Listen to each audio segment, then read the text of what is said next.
ठंड का मौसम था। शीतलहर पूरे राज्य में बह रही थी। कड़ाके की ठंड में भी उस दिन राजा किंग सदा की तरह अपनी प्रजा का हाल जानने भ्रमण पर निकला था। महल वापस आने पर उसने देखा कि महल के मुख्य द्वार के पास एक वृद्ध ओल्ड मैन बैठा हुआ है। पतली धोती और कुर्ता पहने वह वृद्ध ठंड से कांप रहा था। कड़ाके की ठंड में उस वृद्ध को बिना गर्म कपड़ों के देख राजा चकित रह गया। उसके पास जाकर राजा ने पूछा, क्या तुम्हें ठंड नहीं लग रही? लग रही है, पर क्या करूं?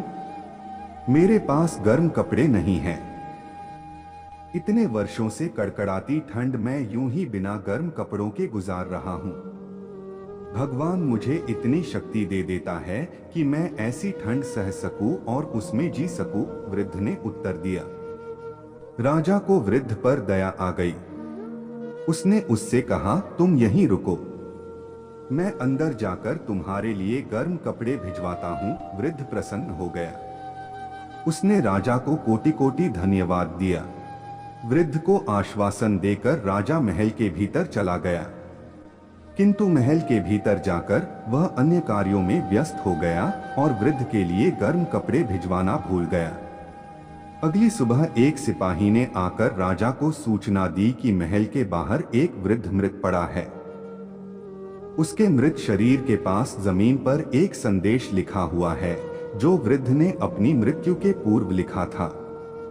संदेश यह था, इतने वर्षों से मैं पतली धोता कुर्ता पहने ही कड़ाके की ठंड सहते हुए जी रहा था, किंतु कल रात गर्म वस्त्र देने के तुम्हारे वचन ने मेरी जान ले ली।